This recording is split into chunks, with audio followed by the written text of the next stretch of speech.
Good evening students, कैसे हैं आप लोग। उम्मीद करता हूँ पढ़ाई अच्छी चल रही होगी और अब तक बहुत सारी चीज़ें क्लियर हो चुकी हैं। राजस्थान बोर्ड ने और सीबीएसई बोर्ड ने अपना पैटर्न दे दिया है। नया पैटर्न जो इस साल लागू होने वाला है वो बता दिया गया है। उसका एक वीडियो भी हम लोग आपको जल्द से जल्द प्रोवाइड करा देंगे, भाई किस तरीके से आपको क्वेश्चंस आएंगे और कैसे डील करने हैं। बाकी इतना मैं आपको आइडिया दे दूं कि कुछ क्वेश्चंस जो है 1 से लेकर 10 क्वेश्चन जो है वो ऑब्जेक्टिव होंगे। न्यू टाइप जो पुराने टाइम में आती थी आपके ऑप्शन जिसमें आता था ABCD वाले वो होंगे, उस टाइप के क्वेश्चंस होंगे बच्चों। हमारा जो सिलेबस कम हुआ है उसके अंदर ये आखिरी चैप्टर है जिसका नाम है स्टीरियो केमिस्ट्री, जिसके हम आज शुरुआत करने वाले हैं। कुछ बच्चों का मैसेज आ रहा है लगातार कि सर वो टेस्ट आपने रखा था एक, वो कब लेंगे। तो एक्चुअल में राजस्थान बोर्ड का नया पैटर्न आने की वजह से टेस्ट थोड़ा सा आपका सिलेबस के अकॉर्डिंग होगा, जिसमें चैप्टर नंबर 1 से लेके 5 चैप्टर यूँ कह सकते हैं solid state, solution, electrochemistry, chemical kinetics और सरफेस केमिस्ट्री, ठोस अवस्था, विलयन, विद्युत रसायन, रासायनिक बलगतिकी और पृष्ठीय रसायन, ये 5 चैप्टर आपके आएंगे। और ये चैप्टर्स, ये जो क्वेश्चंस आएंगे वो आपके नया जो राजस्थान बोर्ड का पैटर्न होगा उस पर बेस्ड आएंगे बच्चों। तो आपको एक बार आइडिया भी हो जाएगा कि क्वेश्चन आपका मेन एग्जाम में कैसा आने वाला है। तो ये बात एक चीज़ क्लियर होती है। तो आप नई डेट इसकी जो अनाउंस करेंगे हम लोग बच्चों, वो जल्द ही अनाउंस करेंगे। देखना 24 के बाद जो भी संडे या कोई और दिन अवेलेबल होता है तो उसमें ऑफलाइन टेस्ट रहेगा ये, ठीक है। तो दूसरी बात मैं कहना चाहूँगा, राजस्थान जो है सरकार ने कोरोना गाइडलाइन को देखते हुए अभी स्कूल खोल दिए हैं। तो आप लोग अगर स्कूल जा रहे होंगे और अगर स्कूल नहीं जा रहे हैं, घर पे पढ़ाई करें तो और भी अच्छी बात है, क्योंकि टाइम थोड़ा सा बच रहा होगा आपके पास में। डेट भी क्लियर हो गई, 15 मई के बाद में एग्ज़ाम होने हैं। तो तैयारी प्रॉपर रखें और अपना सिलेबस इस तरीके से डिवाइड करें कि 15 मई से पहले आप 2 बार रिवीजन कर लें कम से कम सिलेबस का। ये आपका प्राइमरी प्लान होना चाहिए, ये आपको ध्यान रखना है बच्चों, ठीक है। और टाइम टू टाइम इसके अंदर आप मेहनत करते रहिए।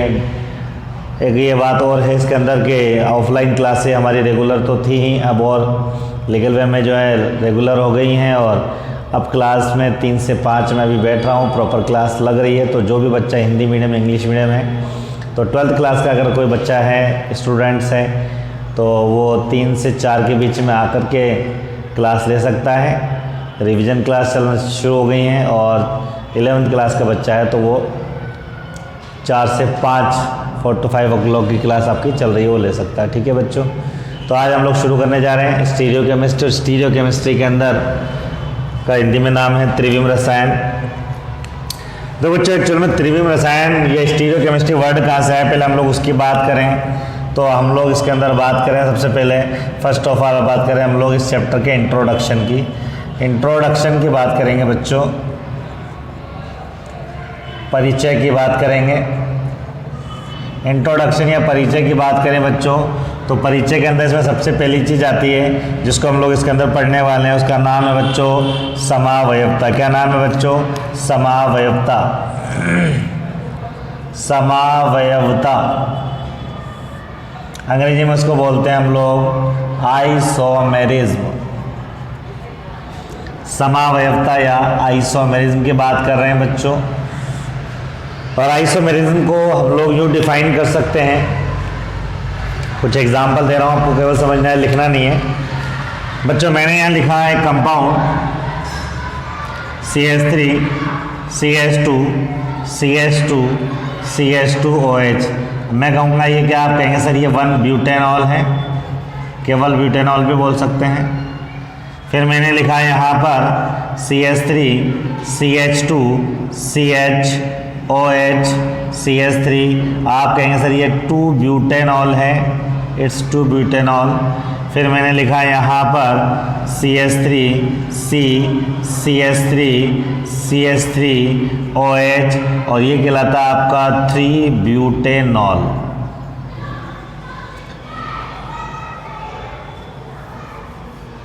ये कहलाता है आपका 2 मिथाइल 2 प्रोपेनॉल। ये है आपका 1 डिग्री। ये आपका 2 डिग्री और ये आपका 3 डिग्री। नॉमेनक्लेचर पढ़ा चुका हूँ, नाम लिखने में समझने में कोई प्रॉब्लम नहीं होनी चाहिए। ये 3 एग्जाम्पल लिखे, 1 ब्यूटेनॉल, 2 ब्यूटेनॉल और 2 मिथाइल 2 प्रोपेनॉल। अगर मैं इन तीनों का मॉलिक्यूलर फार्मूला बात करूं बच्चों, तो इन तीनों का molecular formula, carbon number of carbon है 1 2 3 4, 1 2 3 4, 1 2 3 एंड 4, तो कार्बन सब में 4 है।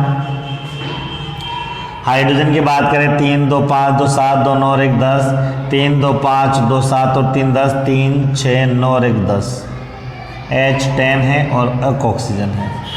तो अगर आप गौर से देखेंगे तो तीनों का जो मॉलिक्यूलर फार्मूला है, जिसको आप अणुसूत्र कहते हैं, मॉलिक्यूलर फार्मूला कहते हैं, वो क्या है बच्चों? आप कहेंगे सर मॉलिक्यूलर फार्मूला सबका एक जैसा है, लेकिन आपको पता है 1 ब्यूटेनॉल अपने आप में एक अलग कंपाउंड है, 2 ब्यूटेनॉल अपने आप में अलग कंपाउंड है और 2 मेथिल 2 प्रोपेनॉल अपने आप में अलग अलग कंपाउंड है। इनके नेचर भी अलग होंगे, भौतिक गुण भी इसके अलग होंगे, फिजिकल प्रॉपर्टीज भी अलग होगी इसकी, और केमिकल प्रॉपर्टीज, रासायनिक गुण भी इसके अलग अलग होंगे। तो यूं कह सकते हैं कि वे यौगिक जिनके अणुसूत्र तो समान होते हैं, वे यौगिक जिनके अणुसूत्र तो समान होते हैं, परंतु उनके भौतिक और रासायनिक गुण अलग अलग होते हैं, वे आपस में कहलाते हैं आइसोमर।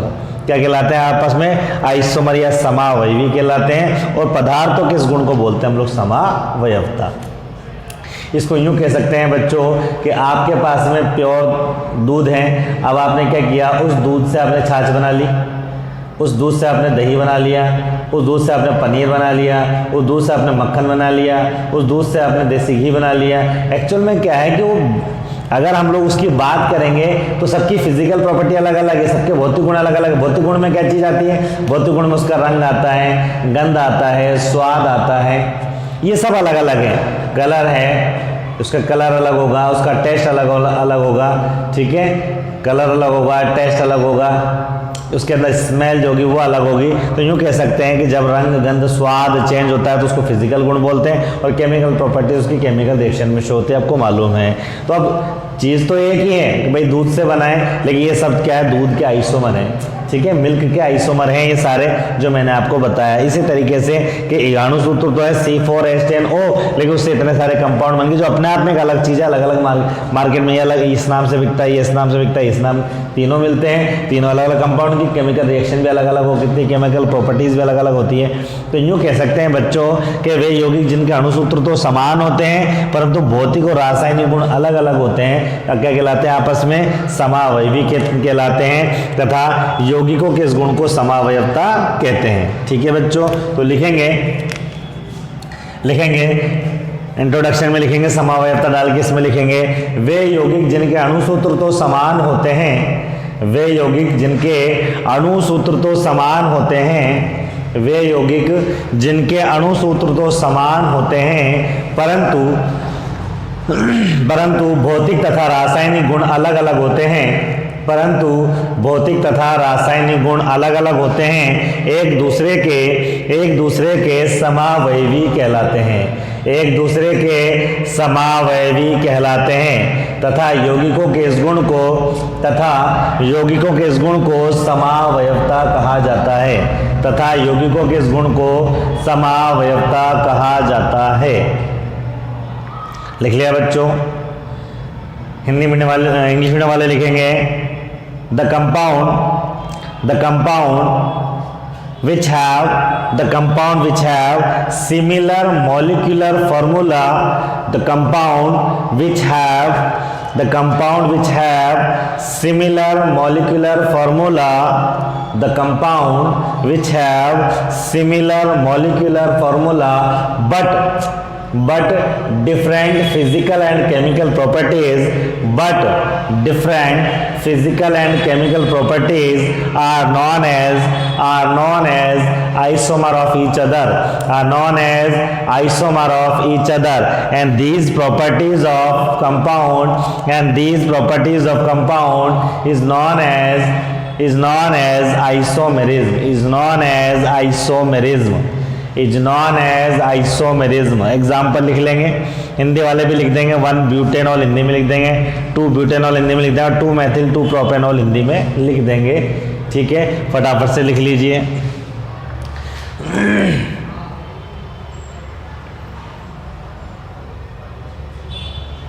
लिखिए फटाफट से। इसके बाद इंट्रोडक्शन के बाद बच्चों, इंट्रोडक्शन के बाद हमारे पास में अगली चीज आती है। इसमें अगली चीज आती है बच्चों हमारे पास में क्लासिफिकेशन ऑफ आइसोमेरिज्म, समावयवता का वर्गीकरण। Classification of isomerism, classification of isomerism, समावयवता का वर्गीकरण। सेकंड पॉइंट की बात करें बच्चों हम लोग, तो आइसोमेरिज्म को कितने पार्ट में डिवाइड किया वो देख लेंगे बच्चों। देखिए बच्चों, यहां लिखा मैंने आइसोमेरिज्म, समावयवता, और समावयवता को बच्चों बड़े लेवल पे क्लासिफाई किया गया है 2 पार्ट में, जिसमें फर्स्ट को हम लोग बोलते हैं स्ट्रक्चरल आइसोमेरिज्म। स्ट्रक्चरल आइसोमेरिज्म, इसको बोलते हैं हम लोग संरचना समावयवता, संरचना समावयवता। और दूसरा होता है बच्चों इसके अंदर स्टीरियो आइसोमेरिज्म, जिसको बोलते हैं त्रिविम समावयवता। अच्छा, खास बात यह है बच्चों, त्रिविम समावयवता जो है ये चैप्टर का नाम भी है। ठीक है, ये हम लोग लिखेंगे बच्चों, इसको प्रॉपर दोबारा से लिखेंगे क्योंकि जगह नीचे स्पेस कम बचेगा, इसलिए इसको दोबारा बना रहा हूँ मैं। ठीक है, तो आइसोमेरिज्म का क्लासिफिकेशन ही चल रहा है हमारे पास में, इसको मैं दोबारा फॉर्म कर रहा हूँ, दोबारा लिख रहा हूँ। वजह क्या है कि थोड़ा सा प्रॉपर हम लोग को स्पेस मिल जाएगा बच्चों। ठीक है, तो यहाँ पर हम लोगों ने हेडिंग क्या डाली, हेडिंग डाली आइसोमेरिज्म, क्या कहा इसको, समावयवता। और समावयवता को कितने पार्ट में क्लासिफाई किया बच्चों, 2 पार्ट में क्लासिफाई किया। और एक तो इसका बताया मैंने आपको स्ट्रक्चरल आइसोमेरिज्म,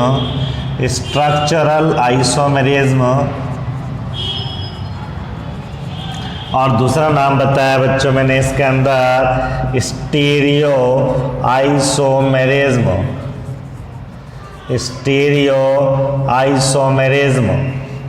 इसको बोलते हैं हम लोग संरचनात्मक समावयवता या संरचना समावयवता। इसको बोलते हैं बच्चों त्रिविम समावयवता, जो चैप्टर का नाम भी है। ठीक है, संरचनात्मक समावयवता 11th क्लास का मटेरियल है बच्चों। और संरचनात्मक समावयवता होती है हमारे पास में 5 टाइप की होती है बच्चों। ये 1, 2, 3, 4 एंड 5। फर्स्ट इसके अंदर बच्चों आपका चेन आइसोमेरिज्म। फर्स्ट है बच्चों इसके अंदर चेन आइसोमेरिज्म, जिसको हम लोग बोलते हैं श्रृंखला समावयवता। जीओसी में बिल्कुल क्लियरली पढ़ाया हुआ है। उसके बाद में दूसरा है पोजिशनल आइसोमेरिज्म, इसको बोलते हैं हम लोग स्थिति समावयवता।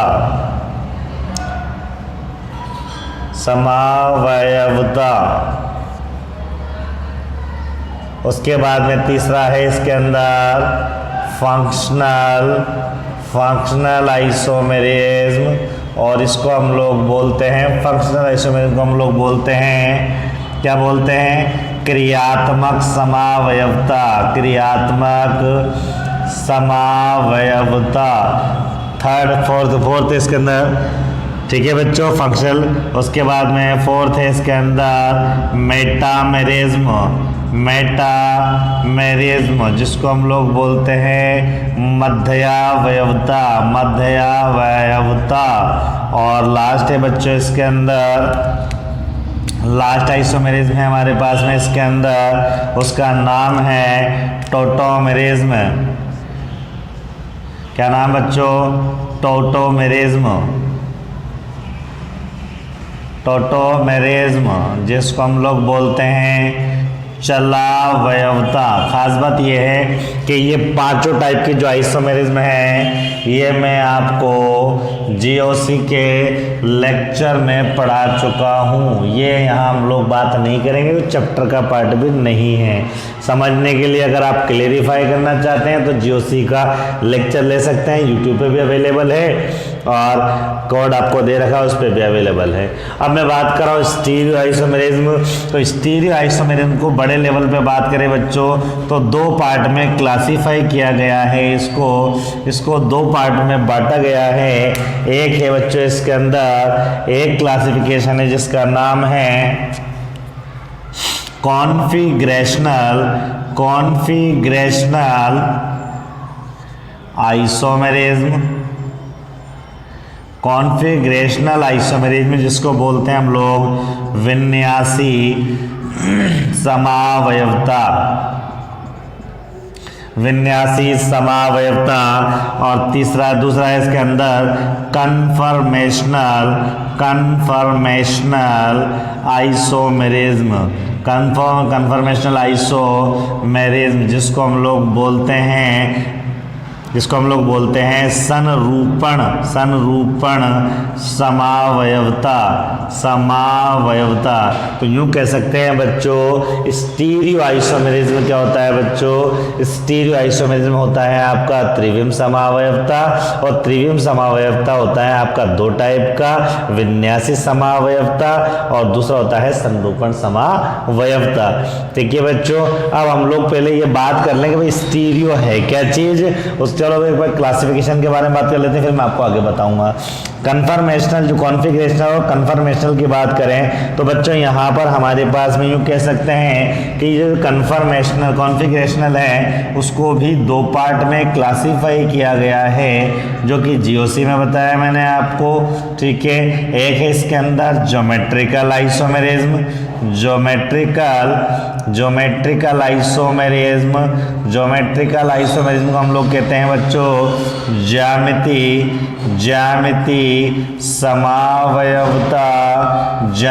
समावयवता।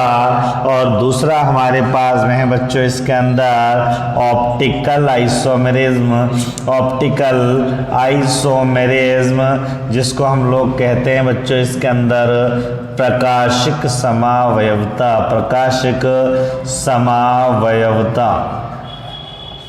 एक है बच्चों स्टीरियो आइसोमेरिज्म को दो पार्ट में बांटा है हम लोगों ने, एक है कॉन्फिगरेशनल और एक है कन्फर्मेशनल। यहाँ ये इसका क्लासिफिकेशन फिनिश हो जाता है। एक बार क्लासिफिकेशन बना लीजिए, इसमें यहाँ से एक क्वेश्चन निकलता है, उसके बारे में हम लोग बात करेंगे, फिर आगे चलेंगे। फटाफट से ले लीजिए स्क्रीनशॉट इसका, ये लिख लीजिए आप चाहें जैसे।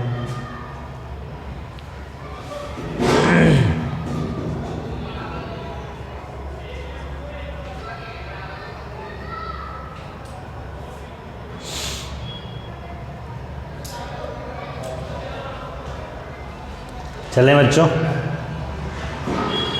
पहले तो मैं बताऊंगा आपको बच्चों, हालांकि लिखाऊंगा मैं ये सब इसके अंदर, लेकिन मैं आपको ये बताना चाहूंगा एक्चुअल में स्टीरियो है क्या चीज। मैं इस पोर्शन को मिटा रहा हूं बच्चों, स्ट्रक्चर की बात नहीं करेंगे, कर चुके हैं बात इसलिए बात नहीं करेंगे, पूरी डिटेल से बात हो चुकी है। मैं आपसे स्टीरियो की बात कर रहा हूँ, स्टीरियो को आप गौर से समझेंगे। मैं एक कंपाउंड लिख रहा हूँ आपके सामने, मुझे बताएंगे वो क्या नाम है उस कंपाउंड का। मैंने एक कंपाउंड लिखा CH3 CH2 CH OHCH3। क्या नाम है कंपाउंड का? आप कहेंगे सर इस कंपाउंड का नाम है 2-ब्यूटेनॉल। यस और नो? 2-ब्यूटेनॉल है, हिंदी में भी 2-ब्यूटेनॉल ही लिखेंगे। अगर मुझे एक बात बताइए बच्चों, मैं इस वाले पोर्शन को एक साथ लिखूंगा तो क्या लिखूंगा? आप कहेंगे सर ये C2 हो गया और ये H5 हो गया, ये हो गया मेरे पास में C2H5, पूरे को मिला के लिख दिया C, इस H को मैंने ऊपर लिख दिया, यहाँ लिख दिया OH नीचे और ये CH3। बोलिए बात समझ में आ रही है आपको? ये मैंने आपको कंपाउंड जो लिखा C2H5 CH3, तो इस कंपाउंड का ये दूसरा सिस्टम है लिखने का तरीका, जिसमें मैंने कार्बन की केवल 4 वैलेंसी दिखाने की कोशिश की है। क्या कोशिश की है? कार्बन की 4 वैलेंसी दिखाने की कोशिश की है मैंने इस कंपाउंड के अंदर।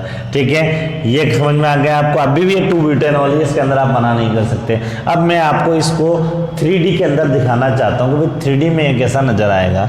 ठीक है, तो अगर सपोज मैं यूँ कहूँ कि इस जो आपको व्हाइट बोर्ड नज़र आ रहा है, ये जो व्हाइट बोर्ड नज़र आ रहा है बच्चों, इस व्हाइट बोर्ड को मैं थोड़ा छोटा कर देता हूँ और मान लीजिए ये व्हाइट बोर्ड आपके पास में भी है। ये पूरा व्हाइट बोर्ड जो आपको नज़र आ रहा है उसकी जगह केवल इतना सा व्हाइट बोर्ड मान के चलिए। अब इस व्हाइट बोर्ड के अंदर मान लीजिए ये इसका टॉप है, ये इसका टॉप है और ये इसका बॉटम है, और इसमें मैं आपको इस व्हाइट बोर्ड पे मैं आपको इसको 3D में शो करना चाहता हूँ। तो देखिए बच्चों, सबसे पहले मैं इसमें 2 चीज़ आपको ध्यान रखना मैं बताना चाहूँगा। एक, जब भी 3D बनाते हैं तो एक चीज़ बनाते हैं प्लेन पर। अभी मैं इसके ऊपर बना रहा हूँ, तो मान लीजिए ये वाली जो चीज़ है ये बोर्ड पर चिपकी हुई है। चिपकी हुई इन द सेंस मतलब क्या है? सपोज कीजिए बच्चों कि यहाँ पर मेरे पास में ये बीच वाला कार्बन है, ये कार्बन है, और टॉप पर मैंने मतलब यहाँ पर इस टॉप पर मैंने ये H लगा दिया है, ये H गाड़ दिया है, कील पर लगा दिया है, और नीचे मैंने इस बोर्ड के बॉटम में नीचे मैंने OH लगा दिया है, जिसको मैं ऐसे करके लगा रहा हूँ। ठीक है, क्या होता है? इसी को हम लोग बोलते हैं प्लेन ऑफ द पेपर। क्या बोलते हैं इसको? इसको बोलते हैं plane of the paper. Plane of the paper का मतलब है कि आपके ये 3 चीज 1 2 3 इस बोर्ड पर एक हाइड्रोजन ऊपर, यहाँ पर हाइड्रोजन है कहीं, यहाँ पर कहीं हाइड्रोजन है, बीच में कार्बन और OH है। ये बोर्ड के टॉप पर H बना दिया मैंने, जो आपको टॉप नजर नहीं आ रहा, मैं बता रहा हूँ, टॉप पर H बना दिया, बोर्ड के बीचों बीच C बना दिया, नीचे OH बना दिया। अब उसके बाद में अब मैं बात कर रहा हूँ आपसे CH3 की। CH3 मान के चलिए इस बोर्ड पर ऐसे मैंने लगा दिया आपकी तरफ, और जब आपकी तरफ लगाते हैं बच्चों तो उसको हम लोग 3D के अंदर और केमिस्ट्री के अंदर अगर 3D शो करनी होती है तो उसको ऐसे डार्क लाइन से शो करते हैं, और इस डार्क लाइन को हम लोग बोलते हैं बच्चों वेज। क्या बोलते हैं? इसको बोलते हैं वेज। और मान लीजिए CH3 मैंने ये आपकी तरफ है।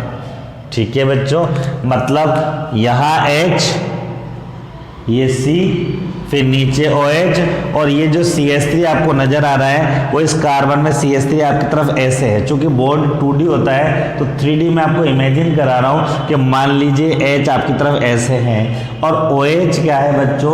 OH इसके इस बोर्ड के पीछे, इस दीवार के पीछे जो आपको नजर नहीं आ रहा है, जो इस दीवार के पीछे होगा, जो इस दीवार के पीछे होगा उसको मैंने मान लीजिए ऐसे बनाया, इसको मैंने ऐसे बनाया, और इसको हम लोग बोलते हैं डैश। क्या बोलते हैं बच्चों? इसको बोलते हैं डैश, और ये है आपका C2H5। क्या है बच्चों इसको? ये है आपका C2H5। कहने का मतलब ये है कि मान लीजिए मैं यूँ कहूँ कि ये कार्बन आपका, सपोज ये यहाँ पर ये कार्बन है आपका, इस कार्बन पर ये मैंने जोड़ दिया H,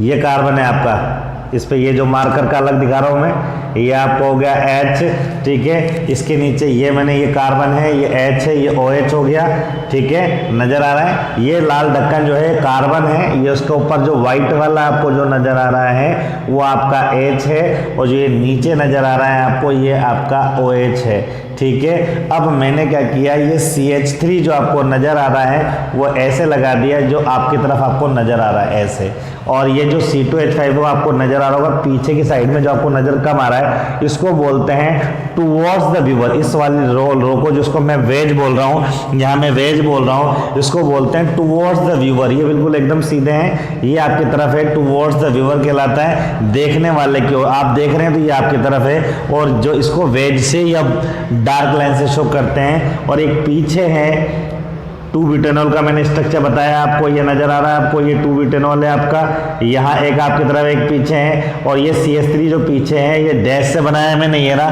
ये कहलाता है अवे फ्रॉम द व्यूअर। यूँ कह सकते हैं जो वेज होता है, ये जो वेज होता है बच्चों, ये होता है आपका towards the viewer, towards the viewer. और ये जो C2H5 है ये होता है आपका अवे फ्रॉम व्यूअर। अवे मतलब दूर, व्यूअर से दूर। मैं आपको दोबारा बताना चाह रहा हूँ, थोड़ा सा कलर आप पहचानेंगे, ठीक है ना। कलर थोड़ा सा चेंज कर रहा हूँ मैं। ये आपका कार्बन है, ठीक है, ये ब्लैक पूरा कार्बन हो गया, ठीक है, और ब्लैक पूरा कार्बन हो गया यहाँ से यहाँ तक। अब यहाँ पर ये मेरे पास में H लगा है टॉप पर, ये OH है, ये कलरफुल जो मैंने बनाया आपके तरफ ये आपका CH3 है, और जो ब्लू कलर वाला पेन आपको जो नजर आ रहा है वो आपका C2H5 है। क्या ये 2-ब्यूटेनॉल आपको नजर आ रहा है कि ये स्ट्रक्चर है। जो रेड वाला नजर आ रहा है वो आपको CH3 है, इसको हम लोग बोलते हैं वेज, टुवर्ड्स द व्यूअर, आपकी तरफ है, और ये आपका अवे फ्रॉम द व्यूअर, आपसे पीछे दूर है। ये बात है, ये 2-ब्यूटेनॉल की स्ट्रक्चर हो गई। एक कंपाउंड तो मैंने ऐसा दिखाया आपको, ठीक है। अब मैंने क्या किया बच्चों, थोड़ी देर बाद मैंने क्या किया, इसको इस C2H5 जो हमारा डैश वाला था, जो आपसे दूर था, इसको मैंने आपकी तरफ कर दिया, और ये जो CH3 जो आपकी तरफ था इसको आपसे पीछे कर दिया। अब ये दूसरा कंपाउंड हुआ कि नहीं हुआ? अब ये दूसरा कंपाउंड हो गया, तो इसी को हम लोग बोलते हैं कि पहले वाला कंपाउंड जब रेड अलग आगे था, ब्लू पीछे था, और दूसरे के अंदर मैंने क्या किया, ब्लू आगे हो गया, रेड पीछे हो गया। ये दोनों कंपाउंड आपस में कहलाएंगे स्टीरियो आइसोमर। क्या कहलाएंगे भैया? Stereo isomer. यूं कह सकते हैं कि वे यौगिक जिनका अणुसूत्र तो एक ही होता है, लेकिन उनकी आकाशीय व्यवस्था, उनका स्पाशियल अरेंजमेंट अलग अलग होता है, उसको कहते हैं हम लोग, उसका जो स्पेशल अरेंजमेंट जो होता है वो अलग अलग होता है, उसी को हम लोग बोलते हैं stereo isomer of each other. मतलब एक कंपाउंड ऐसे बनाया मैंने 2-ब्यूटेनॉल, और दूसरे वाले कंपाउंड में मैंने क्या किया, C2H5 को यहाँ से हटाया और यहाँ लगा दिया। ये C2H5 हो गया हमारे पास में, और ये हमारे पास में C2H5 मैंने यहाँ लगा दिया, ये C2H5 अब मैंने यहाँ लगा दिया, और जो CH3 था वो अब मैंने यहाँ लगा दिया। तो पहले जो कंपाउंड था, ये जो कंपाउंड एक दूसरे क्या कहलाएंगे भैया, स्टीरियो आइसोमर कहलाते हैं। एक कंपाउंड तो आपको ये नजर आ रहा है, एक कंपाउंड में और बना देता हूँ आपके सामने। यहाँ मैंने बनाया, ये कंपाउंड एक और बनाया मैंने, वो ये C हो गया, ये हमारे पास में H हो गया, ये हमारे पास में OH हो गया, ये हमारे पास में यहाँ पर मैंने बनाया था वेज, अभी भी वेज है, ठीक है। और इस वेज पर मेरे पास में क्या था भैया, CH3 था, और फिर मेरे पास मैंने बनाया था इसके अंदर डैश, ये डैश बना दिया मेरे पास में, और इस डैश पर क्या भैया, CH3 है, तो मैं C2H5 है, तो मैंने क्या कहा कि ये वाला कंपाउंड और ये वाला कंपाउंड आपस में क्या है भैया, स्टीरियो आइसोमर है। तो डेफिनेशन क्या हो गई मेरे पास में कि वे यौगिक जिनके अणुसूत्र तो समान होते हैं, भैया ये भी 2-ब्यूटेनॉल है और ये भी 2-ब्यूटेनॉल है, लेकिन क्या होता है, इनका जो 3D अरेंजमेंट है, इनकी जो आकाशीय व्यवस्था है वो अलग अलग होती है, इनका जो अरेंजमेंट होता है वो अलग अलग होता है। जो वेज वाला था वो डैश पर चला गया, जो डैश वाला था वो वेज पर आ गया। इसी को हम लोग बोलते हैं stereo isomer of each other, और इसको बोलते हैं स्टीरियो आइसोमेरिज्म। अभी ये क्या होता है इसके बारे में अभी हम लोग पढ़ेंगे। अभी इतना समझ में आ गया क्या आपको? तो हेडिंग डालेंगे स्टीरियो आइसोमेरिज्म, त्रिविम समावयवता, और उसकी डेफिनेशन लिखेंगे। हेडिंग डालेंगे बच्चों स्टीरियो आइसोमेरिज्म और त्रिविम समावयवता, त्रिविम समावयवता, त्रिविम समावयवता। इसको मिटा रहा हूँ मैं, फिर मैं आपको बनवाता हूँ एक साथ, है ना। लिखिए, हिंदी मीडियम वाले लिखेंगे पहले। वे यौगिक जिनके अणुसूत्र तो समान होते हैं, वे यौगिक जिनके अणुसूत्र तो समान होते हैं, वे यौगिक जिनके अणुसूत्र तो समान होते हैं परंतु आकाशीय व्यवस्था भिन्न भिन्न होती है, आकाशीय व्यवस्था भिन्न भिन्न होती है। वे यौगिक जिनके अणुसूत्र तो समान होते हैं, वे यौगिक जिनके अणुसूत्र तो समान होते हैं परंतु आकाशीय व्यवस्था भिन्न भिन्न होती है, एक दूसरे के त्रिविम समावयवी कहलाते हैं, एक दूसरे के त्रिविम समावयवी कहलाते हैं तथा यौगिकों के इस गुण को त्रिविम समावयवता कहा जाता है, तथा यौगिकों के इस गुण को त्रिविम समावयवता कहा जाता है, यौगिकों के इस गुण को त्रिविम समावयवता कहा जाता है। इंग्लिश मीडियम वाले लिखेंगे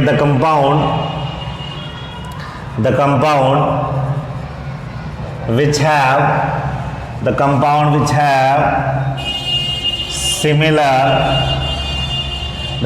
which have similar molecular formula but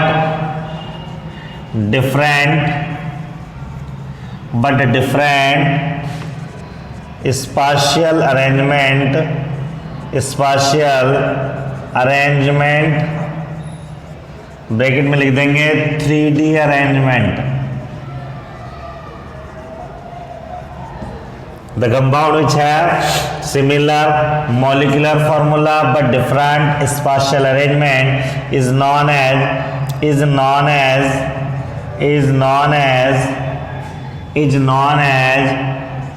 stereoisomer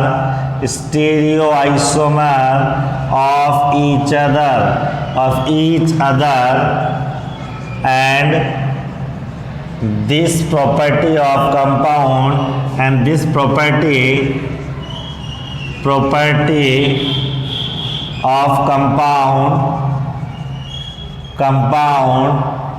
is known as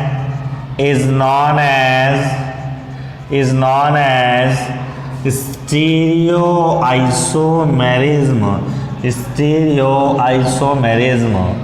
The compound which has similar molecular formula but different spatial arrangement, bracket में 3D arrangement, is known as stereoisomer of each other, and this property of compound is known as stereoisomerism. Example को लेकर के समझा सकते हैं इसके अंदर। Example मैंने दिया बच्चों 2-ब्यूटेनॉल का, आप स्टेप बाय स्टेप लिखेंगे। पहले मैंने 2-ब्यूटेनॉल ऐसे लिखा था, नाम इसका लिख दिया था 2-ब्यूटेनॉल,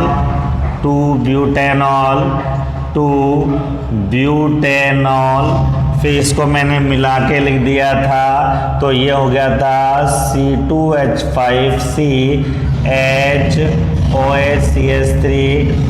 इसको भी हम लोगों ने वही कहा था 2-ब्यूटेनॉल है, अभी ये 2-ब्यूटेनॉल ही है। और अब इसके बाद में इसकी 3D स्ट्रक्चर मैं बना रहा हूँ। मेरे पास ये नीचे बनाऊंगा, आपको प्रॉपर नहीं देखेगा तो मैं यहाँ बना रहा हूँ। आप यहाँ से लिखेंगे, इसको यहाँ से बना देंगे। तो 3D स्ट्रक्चर अगर मैं बना रहा हूँ तो गौर से देखेंगे हम लोग। 3D स्ट्रक्चर मैंने बताइए आपको, 3D स्ट्रक्चर बना दी मैंने। ये C हो गया हमारे पास में, ये H हो गया और ये OH हो गया, ठीक है बच्चों। और यहाँ मैंने लिखा, ठीक है, सॉरी, यहाँ मैं इसको कलर डिफरेंट कलर के पेन से बना रहा हूँ। यहाँ मैंने लिखा, ये है हमारे पास में क्या है भैया C2H5, और यहाँ मेरे पास में है ब्लू कलर का जो हमारे पास में है वो है हमारे पास में अभी, ये हमारे पास में है अभी CH3। क्या है बच्चों, ये हमारे पास में, ये हमारे पास में CH3 है। ये जो ब्लैक बनाया है ये पूरे मैंने बताया था आपको, ये बोर्ड पर है, और जो चीज़ बोर्ड पर चिपकी हुई होती है, मान लीजिए यहाँ ये C चिपका हुआ है, यहाँ ये H चिपका हुआ है, या OH चिपका, इस बोर्ड पर चिपका रखा है मैंने, तो इसको बोलते हैं हम लोग plane of the paper, plane of the paper. Plane of the paper इतने बोल सकते हैं तल पर, ये तल पर है जहाँ पर आप कंपाउंड शो करना चाहते हैं। ये जो आपका ब्लू कलर दिख रहा है इसको बोलते हैं towards the viewer, towards the viewer, towards the viewer, ठीक है, दर्शक की ओर, मतलब आपकी तरफ है ऐसे, ये आपकी तरफ है ऐसे, ठीक है। और रेड जो है आपका, ये है आपका away from the viewer, away from the viewer, दर्शक से दूर, दर्शक से दूर, दर्शक से दूर, ठीक है बच्चों। ये टुवर्ड्स द व्यूअर है, ये अवे फ्रॉम द व्यूअर है, और ये जो आपको नज़र आ रहा है इसकी 3D स्ट्रक्चर आपको नज़र आ रही है। क्लियर हो गई। अब मान लीजिए इसी स्ट्रक्चर को मैं ऐसे शो कर दूं, इसी स्ट्रक्चर को मैं ऐसे शो कर दूं, ये कार्बन हो गया, ये H हो गया, ये OH हो गया, और ये आपकी ब्लू वाली लाइन हो गई, ये आपकी ब्लू वाली लाइन हो गई, ठीक है बच्चों, ये ब्लू वाली लाइन हो गई। और इस ब्लू वाली लाइन के अंदर मैंने मान लीजिए ये C2H5 को मैंने आपकी तरफ लिख दिया, और जो हमारे पास में रेड वाली लाइन थी, जो हमारे पास में जो रेड वाली लाइन थी उसको मैंने इंटरचेंज कर दिया और वहाँ मैंने लिख दिया CH3। तो बताओ ये दोनों आपस में क्या कहलाएंगे बच्चों? ये दोनों आपस में कहलाएंगे, ये दोनों आपस में कहलाएंगे बच्चों एक दूसरे के स्टीरियो आइसोमर। क्या कहलाएंगे बच्चों? ये दोनों आपस में एक दूसरे कहलाएंगे स्टीरियो आइसोमर। क्या कहलाएंगे भैया? स्टीरियो आइसोमर कहलाएंगे एक दूसरे के, क्योंकि इनके अणुसूत्र तो समान हैं लेकिन व्यवस्थाएं अलग अलग हैं, 3D व्यवस्थाएं अलग अलग है। एक में तो मैंने बताया कि भैया कंपाउंड एक में आपकी तरफ है CH3, एक में तो मैंने बताया आपको कि एक में ये आपका इस वाले की बात कर रहा हूँ, ये CH3 आपकी तरफ है और ये रेड वाला C2H5 पीछे की तरफ है। और अगले स्ट्रक्चर में मैंने क्या बताया, एक तो ये कंपाउंड इधर वाला, अब मैंने क्या किया, रेड वाले को आगे कर दिया और ब्लू वाले को पीछे कर दिया। अब इसको हम लोग बोलते हैं भैया, अब इसमें तो डायग्राम में तो मैंने क्या किया, रेड और ब्लू को चेंज करके दिखा दिया, इन दोनों को बोलते हैं स्टीरियो आइसोमर या त्रिविम समवयवी, इन दोनों को हम लोग बोलते हैं। बात समझ आएगी नहीं आपको? तो सिंपल सी बात है, अगर स्टीरियो आइसोमर की डेफिनेशन की बात करें तो वो कंपाउंड जिनकी स्ट्रक्चर तो सेम होती है, यूँ कह सकते हैं जिनका मॉलिक्यूलर फॉर्मूला अणुसूत्र तो समान होता है लेकिन त्रिविम व्यवस्था अलग अलग होती है, वो कहलाता है आपका स्टीरियो आइसोमेरिज्म। बात समझ आ गई बच्चों आपको? कोई दिक्कत इसके अंदर? ठीक है। अब स्टीरियो आइसोमेरिज्म मैंने आपको बताया ये दो टाइप की होती है, एक होता है कॉन्फिगरेशनल और दूसरा होता है कन्फर्मेशनल। ठीक है बच्चों, कॉन्फिगरेशनल और कन्फर्मेशनल दो टाइप का होता है ये। अगर हम लोग कॉन्फिगरेशनल की बात करें और कन्फर्म, तो यहाँ से एक क्वेश्चन आता है कि रूम टेम्परेचर पर, कमरे के ताप पर, ये तो पॉसिबल नहीं है। कॉन्फिगरेशनल क्या होता है, कमरे के ताप पर पॉसिबल नहीं होता है, जबकि ये कमरे के ताप पर पॉसिबल होता है। ऐसा क्यों होता है बताइए? क्वेश्चन आता है the configurational isomerism are not possible at room temperature while the conformational isomerism is possible at room temperature.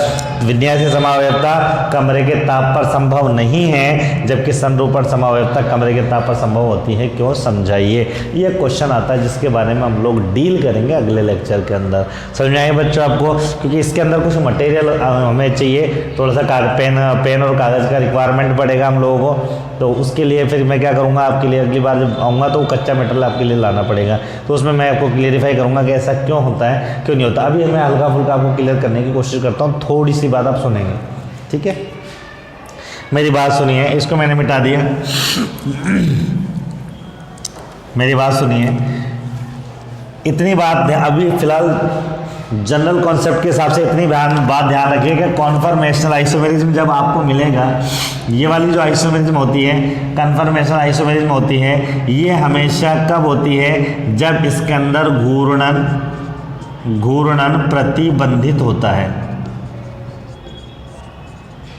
इसमें क्या होता है, घूर्णन प्रतिबंधित होता है और इसके अंदर क्या होता है बच्चों, घूर्णन पाया जाता है। अब घूर्णन प्रतिबंधित का मतलब होता है रोटेशन नहीं होगा कंपाउंड के अंदर। और रोटेशन कब नहीं होता है मुझे बताओ, ध्यान रखना, रोटेशन कब नहीं होता है, जब कंपाउंड के अंदर डबल बॉन्ड पाया जाता है। जब कंपाउंड के अंदर डबल बॉन्ड पाया जाता है, यूँ कह सकते हैं जब कंपाउंड में द्विबंध पाया जाता है तो क्या होता है, उसके अंदर रोटेशन नहीं होता है। कंपाउंड में रोटेशन नहीं होगा, अगर उसके अंदर डबल बॉन्ड होगा तब होता है ये ऐसा। ये बात ध्यान रखने वाली बात है। अब आप कहोगे कैसे सर, अब आप कहोगे सर रोटेशन का मतलब क्या है। अब यूँ मत समझ के चलिए कि अगर मान लीजिए ये एक कार्बन है और ये दूसरा कार्बन है, तो यहाँ पर सॉरी ये एक कार्बन है, ये दूसरा कार्बन है, ये सिंगल बॉन्ड है, तो बताओ रोटेशन पॉसिबल है कि नहीं दोनों में। आप कहोगे सर बिल्कुल आराम से रोटेशन पॉसिबल है इसके अंदर। जब रोटेशन पॉसिबल है तो उसमें सिंगल बॉन्ड होता है, सिंगल बॉन्ड होता है तो क्या होता है, उसके अंदर रोटेशन हो सकता है। तो कन्फर्मेशन में तो रोटेशन होता है। मैंने कहा इसमें रोटेशन नहीं होता। रोटेशन कब नहीं होगा, मान लीजिए मैंने एक कील यहाँ लगा दी, मान लीजिए बॉन्ड नहीं होगा, कील लगा दी मैंने, अब दोनों हाथों को बताओ फिर भी रोटेशन होगा कि नहीं होगा, हो जाएगा। लेकिन अगर मान लीजिए मैंने एक साथ दो कील लगा दी, एक यहाँ लगा दी और एक यहाँ लगा दी, अब बताओ रोटेशन पॉसिबल है क्या इसके अंदर, नहीं है। तो ध्यान रखना किसी भी कंपाउंड में रोटेशन क्यों नहीं होता है, उस कंडीशन में नहीं होता जब उसमें डबल बॉन्ड होता है। तो कन्फर्मेशनल आइसोमेरिज्म में रोटेशन नहीं होता है, कॉन्फ़िगरेशन में रोटेशन नहीं होता है और कन्फर्मेशन में रोटेशन होता है, क्योंकि इसमें डबल बॉन्ड पाया जाता है। अभी रोटेशन का प्रोसेस कैसे होता है, किस तरीके से उसको डील करते हैं, क्वेश्चंस को कैसे आंसर करेंगे, ये अगले लेक्चर में हम लोग देखेंगे, इसलिए घबराने की जरूरत नहीं है। ध्यान रहे 24 के बाद में इसकी डेट देंगे आपके एग्ज़ाम की। उसका रीज़न मैंने आपको बता दिया है कि पेपर जो हम लोग देंगे वो राजस्थान बोर्ड का जो हूबहू अभी पैटर्न आया है उस पैटर्न पे आपका टेस्ट लिया जाएगा। वो आपको प्री अनाउंस होगा कब, तकरीबन 5 दिन पहले आपको बता दिया जाएगा। डेट एक बार और रिवाइज कर ले। लेकिन मैं ये भी कह चुका हूँ आपको कि 5 चैप्टर का टेस्ट होना, तो तैयारी तो आपकी पहले से चली रही है और करते रहें आप, ठीक है। जैसे ही अगर इसका कन्वीनियंट टाइम बनता है तो आपका टेस्ट और एग्ज़ाम हो जाएगा। बाकी आप पढ़ाई करते रहिए, क्लासें रेगुलर लग रही हैं, ऑनलाइन भी चलेंगी और ऑफलाइन भी चलेंगी। जो बच्चा ऑफलाइन क्लास लेना चाहता है बिल्कुल वेलकम है। 3 से 4 आप हिंदी मीडियम इंग्लिश मीडियम जो भी हैं आ सकते हैं, और 4 से 5 आपका 11th क्लास जो है उसका टाइमिंग है, ठीक है बच्चों। तो मिलते हैं अगली क्लास में एक क्वेश्चन के साथ में, तब तक के लिए धन्यवाद।